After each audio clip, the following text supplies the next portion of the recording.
Jadi bagi pihak pejuang di Syria sendiri, pihak Ikhwanul Muslimin dan beberapa pihak malah di Iraq sendiri, mereka dapati kewujudan ISIL dan ISIS ini ada golongan lain yang dapat untung.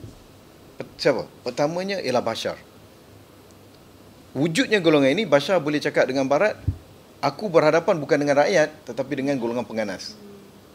Dengan golongan pengganas. Jadi korang jangan kacau, sebab kalau aku tak lawan dengan diorang ni, diorang akan datang sampai kau punya negara. Dan kebetulan bagi negara macam UK, Spanyol, Amerika pernah ada letupan. Takut. Sebab tu mereka macam teragak-agak dalam isu Syria ni. Yang kedua, justifikasi kepada Iran. Iran hantar tentera mereka berperang di Syria, bantu Bashar, bunuh ahli sunnah. Kalau dibunuh yang golongan ISIS, kita kata macam taklah justify, tapi maksudnya dia perang bertemu buku dengan ruas. Ini rakyat yang tidak berdosa menjadi mangsanya. Rakyat Syria yang nak perjuangkan mereka punya hak yang jadi mangsanya. Itu yang pertama. Bila berlaku di Iraq, mereka isytiharkan negara dan kebangkitan, kita kena faham, kebangkitan baru-baru ni bukan hanya diusahakan oleh ISIS. Ramai pihak lain terlibat. Tetapi dari segi media, ISIS ni pandai. Saya pun tak tahu siapa tok gurunya. Mereka berjaya sebarkan seolah macam mereka yang menguasai. Seolah macam ini rakyat bersama mereka, inilah kebangkitan mereka. Habis mana pergi kabilah-kabilah lain, ahli sunnah lain? Yang berlaku sebenarnya kebangkitan rakyat menentang pemerintahan Maliki yang begitu favor kepada Syiah, yang begitu pro-Iran dan begitu lemah dalam pentadbiran, dan sehingga kan golongan elit hidup dengan rasuah dan sebagainya. Amerika bagi bantuan, golongan elit mereka ni, elit yang keliling Nuri Maliki, terutama di kalangan tentera-tentera yang dikuasai oleh golongan Syiah. Rakyat jemu, rakyat naik. Tetapi media yang ialah alternatif media lah. Ada Malaysia gini kan. Macam mereka ada juga di YouTube semua, sekarang ada Facebook. Mereka tunjukkan ISIL lah, tunjukkan mereka yang menguasai semuanya. Kan? Seorang macam mereka lah berjuang. Jadi pada waktu itu, dengan propaganda seperti itu, kita lihat apa? Yang pertama sekali bising apa? Iran. Kan?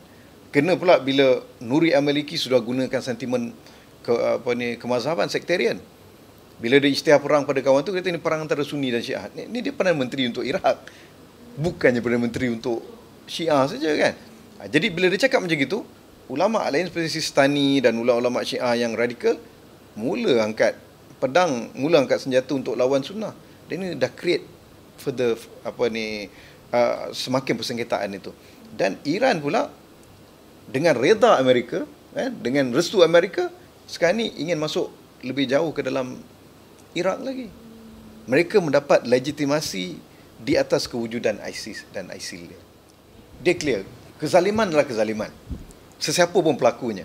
Sunnah ke, Syiah ke, Islam ke, Druz ke, Kristian ke, Yahudi ke. Kezaliman tetap kezaliman, keadilan tak keadilan. Yang berlaku ialah Bashar bersikap zalim pada rakyatnya. Dia diktator.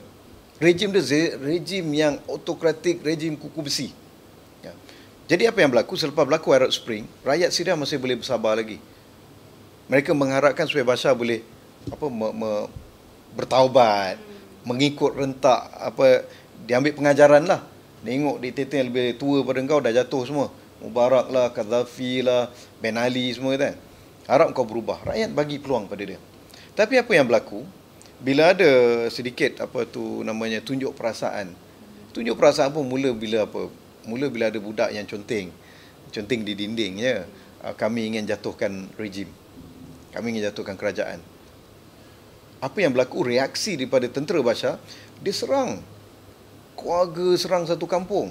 Jadi rakyat bangkitlah menuntut pembelaan supaya siapa yang bertanggungjawab menyerang dihadapkan ke muka mahkamah. Bila mereka bangkit, mereka diserang semula. Dan Bashar, mungkin pada dia, dulu bapaknya pernah bunuh 40,000 orang di Hama, Hafiz al-Assad. Dia ingat sekali ni dia boleh buat seperti itu juga. Tapi dia lupa, sekarang ni kita ada social media, kita ada media yang global dan sebagainya.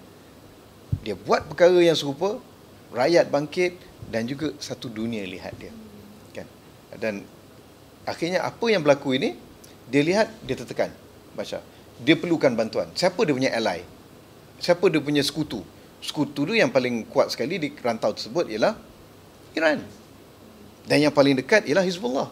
Sebab dia dia bantu Hizbullah untuk ambil senjata, lalu senjata daripada Iran. Dia bantu segi apa, dari segi yang kata apa, logistik dan sebagainya, dan Hizbullah. Tapi untuk dapatkan bantuan mereka, dia perlu sentimen.